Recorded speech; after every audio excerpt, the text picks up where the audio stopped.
อาศัยและพิเศษก็คือนี่เกี่ยวกับวิริยะความเพียรคือถือเนสัชชิเนี่ยนะเป็น13ข้อนะเป็น13ข้อ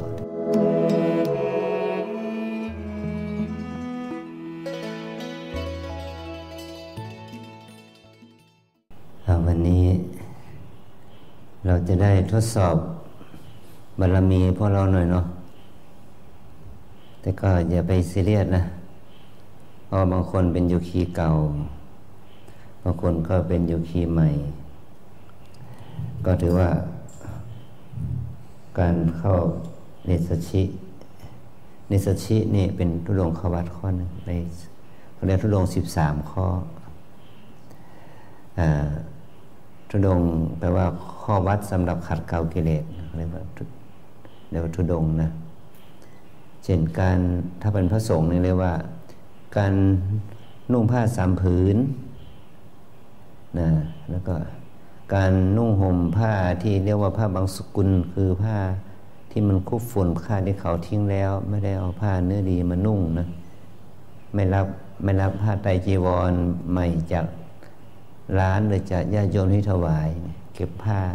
ที่เขาทิ้งขว้างเอามาเย็บย้อมนุ่งห่มนี่เขาเรียกว่าถือผ้าบางสกุลแล้วถือผ้า3 ผืนนี่นะอันนี้เกี่ยวกับผ้ามี2ที่เกี่ยวกับอาหารมี5เนี่ยนะถือฉันอาหารบิณฑบาตในบาตรนะฉันมื้อเดียวแล้วก็อาหารที่ได้ต้องได้จากการบิณฑบาตเท่านั้นไม่รับข้าวถวายทานเฉพาะเจาะจงอะไรนะแล้วก็ไม่รับอาหารที่เขาถวายในภายหลังเหมือนกับว่าเมื่อลงมือฉันแล้วไม่รับอาหารเพิ่มนี่เนาะแล้วก็รับอาหารที่ไม่จำเพาะคนนั้นคนเดียวที่ว่าถวายเป็นประจำจะต้องถวายแบบไม่ซ้ำเนาะถ้าหมายก็ว่าถ้าวันนี้โยมคนนี้ถวายเนาะพรุ่งนี้โยมจะได้คนนี้จะถวายไม่รับละต้องเอาคนใหม่อย่างนี้เนาะก็เสี่ยงเอาเนาะเขาถวายแล้วไม่รับเดี๋ยวก็อดนะแต่ว่าลำเปิงนี่สบายเลยเนาะมันมาทางไหนรับหมดเนาะก็นี่5 ข้อนะเกี่ยวกับอาหารนะทานในบาตรเนาะฉันถือบิณฑบาตนะฉันในบาตรฉันมื้อเดียวฉันอาหารที่ฉันแล้วไม่รับอาหารเสริมให้ในภายหลังแล้วก็รับอาหารไม่ซ้ำบ้านซ้ำเรือนซ้ำโยมนี่เนาะ5 ข้อนะอันนี้พวกเราก็อนุโลมเนาะไปตามเหตุต่อไปก็เกี่ยวกับเรื่องที่พักอาศัย4 อย่างที่พักอาศัยนี่มี4ก็คืออยู่ป่าเลยเนาะอยู่ป่าช้านะต้องเป็นป่าช้าเลยนะอยู่โคนต้นไม้พอเราอนุโลมได้เหมือนกันนะอยู่ใต้ต้นไม้เนาะอยู่โคนต้นไม้แต่ไม่ใช่ที่โคนกุฏิใต้ต้นไม้นะอยู่ป่าอยู่ป่าช้าอยู่โคนต้นไม้เราอยู่ในที่แจ้งเนาะในที่แจ้งโล่งๆเลยนะแล้วก็อยู่ในเสนาสนะที่เขาจัดให้ตามที่เขาจัดให้อันนี้เราจะได้ข้อนี้คือเจ้าหน้าที่เขาให้ข้อกุฏิหลังไหนก็อยู่หลังนั้นไม่อุทธรณ์ฎีกานั้นนะในนี้ถ้านี่เขาเรียกว่าอธิษฐานตามบุญว่าบุญของเราเป็นอย่างไรเราก็จะอยู่อย่างนั้นแหละอย่างนี้นะไม่ต้องมาเรียกกุฏิว่าหันหน้าไปทางทิศเหนือทิศใต้ตะวันออกตะวันตกได้ยังไงอยู่อย่างนั้นนี่นะข้อที่5นะอยู่ตามที่เขาจัดให้มันจะติดแอร์ก็อยู่อย่างติดแอร์แล้วเนาะติดพัดลมก็อยู่ติดพัดลมไม่มีพัดลมไม่มีแอร์ก็อยู่อย่างนั้นนะตามที่มันเป็นนะตามสภาพอย่างนี้นะอันนี้เขาเรียกว่าอยู่ตามที่เขาจัดให้นี่เกี่ยวกับที่พักที่อาศัยและพิเศษก็คือนี่เกี่ยวกับวิริยะ ความเพียรคือถือเนสัชชิเนี่ยนะเป็น13ข้อนะเป็น13ข้อด้วยกันทั้งหมดนี้เราลองทดสอบดูว่าเราจะอยู่ได้เท่าไหร่นะจ๊ะถ้าโยคีใหม่ที่มาใหม่ๆปฏิบัติครั้งแรกอาจจะผ่านหรือเปล่าคืนนี้มันยากนะแต่ลองทดสอบดูนะว่ามันจะได้สักกี่ชั่วโมงไปถึงเที่ยงคืนตีสองตีสามหรือตีสี่ไปเลยเนาะตีสี่ก็ป้งก็เอามาทำวัดเลยเนาะต่อเลยนะก็ลองทดสอบดูเนาะถือเนสอันนี้ว่าถือเนสัชชิดูเนาะทดสอบดูเป็นการไม่ใช่ยังคุยกับโยคีคนหนึ่งบอกว่านะครับว่าเรานึกถึงว่าแม่เราตอนที่หรือพวกเราเองเนาะที่เราคลอดบางทีเจ็บท้องกลางคืนเนาะบางทีทั้งคืนไม่ได้หลับเลยเนาะนั่นมันเด็กมาคลอดตอนใกล้สว่าง5 โมงเช้า6 โมงเช้ากลางคืนบางคนทรมานที่ยิ่งคนโบราณเนาะมันไม่ได้มีโรงพยาบาลมันจะบันนี้เท่าไหร่ที่คลอดที่บ้านอย่างแม่อาจารย์นี่มีลูก10 คนนะคลอดที่บ้านทั้ง10 คนนั่นสิรอดตายกับบุญข้างหน้าลูกเนาะมีแต่หมดตำแยมาช่วยนิดหน่อยนี่แหละแต่เดี๋ยวนี้มันคลอดโรงพยาบาลเนาะอย่างนี้เป็นต้นนะเราคิดว่าบางคนคลอดตอนเช้าคลอดต้องกลางคืนดึกดื่นเนาะบางคนก็คลอดกลางวันว่าตามเนาะก็นี่เหมือนกับว่าเราลองทดสอบดูว่าถ้าเราไม่ได้หลับไม่ได้นอนเนาะเหมือนกับสภาพที่เราบางคนที่ว่าจะต้องข้อธรรมชาติเนาะบางทีก็เลือกลูกเองก็เลือกเกิดไม่ได้เนาะจะเกิดตอนตี 4 ตี 5 6 โมงเที่ยงคืนเนาะเราก็ต้องทรมานทดสอบเรานะอดทนนะนึกถึงว่าเป็นการทำบุญเพื่อแม่เนี่ยนะฉะนั้นการถือเนสัชชิมันมี3 ระดับด้วยกันเนาะระดับอุกฤษระดับกลางแล้วก็ระดับหย่อนระดับอ่อนเนาะระดับอุกฤษก็คือว่าจะต้องนั่งไม่ให้ติดผนังไม่อาศัยขอบเตียงเนาะ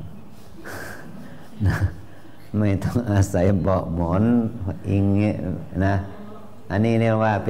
ป็นอุกฤษนะนั่งกับพื้นอย่างนั้นน่ะเดินนั่งยืนเดินนั่งเนาะสามีบทนี่เนาะ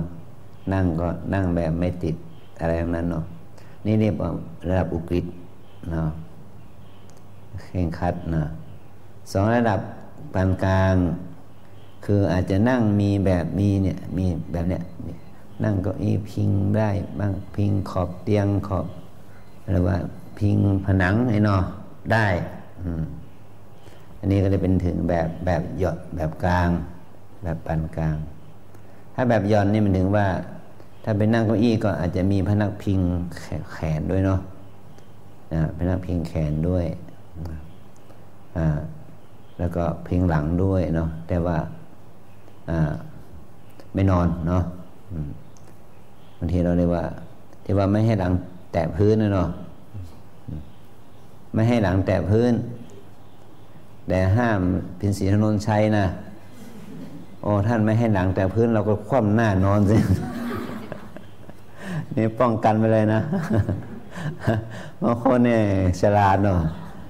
ไม่ให้หลังแตะพื้นเนาะไม่ยากเลยเนาะฟุกหลับที่ขอบเตียงลง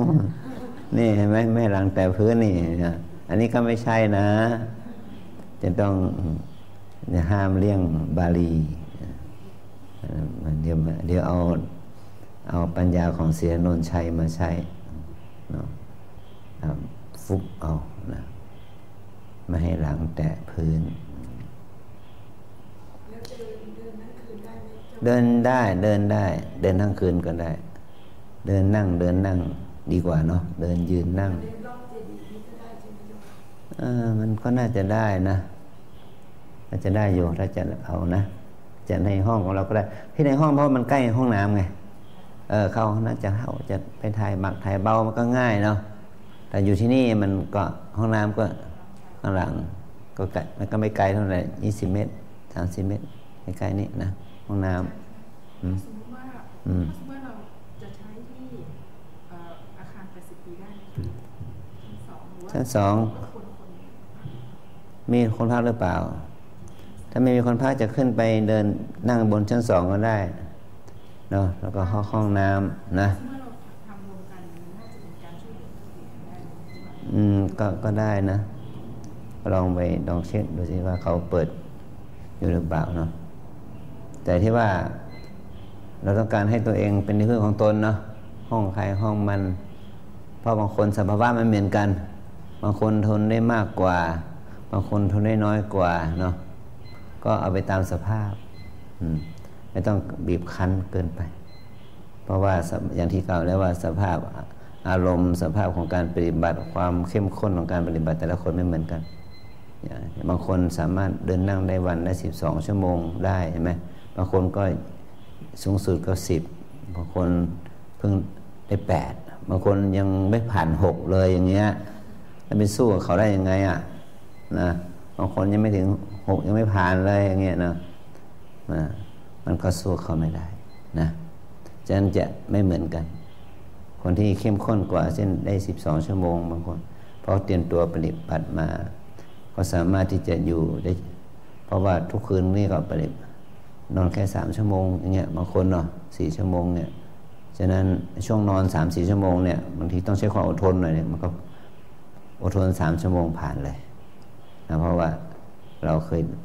หลับดึกตื่นเช้าอยู่แล้วอย่างเงี้ยอย่างนี้เป็นต้นนะฉะนั้นก็อย่าไปซีเรียสเครียดเกินไปนะพอเข้าใจเนาะว่าการถือธุดงควัตเนสชิเนี่ยมี3 ระดับนะเนสชินี่คือว่าเป็นธุดงควัตประเภทวิริยะนะวิริยะเป็นความเพียรเป็นการสร้างความเพียรให้ตัวเองนะเป็นการทดสอบความเพียรนะเพื่อให้เรานั้นได้เรียนรู้ตัวเองนะว่าเราจะมีความอดทนอดกลั้นได้แค่ไหนมารถคันนี้เนาะมันจะในฐานะที่เป็นเหมือนกับรถในสรีระยนต์เลยนะรถคันนี้มันจะขึ้นเขาขึ้นดอยนี้ได้ผ่านหรือเปล่าเนาะไม่เป็นไรนะตามสภาพของตนนะอย่าไปซีเรียสเกินไปนะฉะนั้นก็เดี๋ยวก็เลยเข้าสู่กันสอบอารมณ์เนาะแล้วก็ไปปฏิบัติได้นะพอเข้าใจหลักการแล้วเนาะว่า1เราเอาตนเป็นประมาณเนาะอย่าไปเครียดเพียงแต่ว่าเรามีเจตนาที่จะลองทำเพื่อแม่เนาะทำเพื่อถวายเป็นพระราชกุศลหรือทำเพื่อแม่เราทำให้มันมากที่สุดเท่าที่มากได้เราลองทดสอบผ่านได้ก็โอเคเนาะหรือว่าได้ผ่านตัวที่ว่าคืนหนึ่งไม่นอนดับเนี่ยมันจะเป็นอย่างไรเนาะบางทีเราเล่นเกมดูหนังดูละครเนาะสว่างคาจอเลยยังทำได้เลยเนาะอันนี้ก็มาดูเกมตัวเองเนาะมาเล่นเกมตัวเองเลยสินะดูเกมภายในเราดูซิว่ามันจะผ่านไหมเนาะ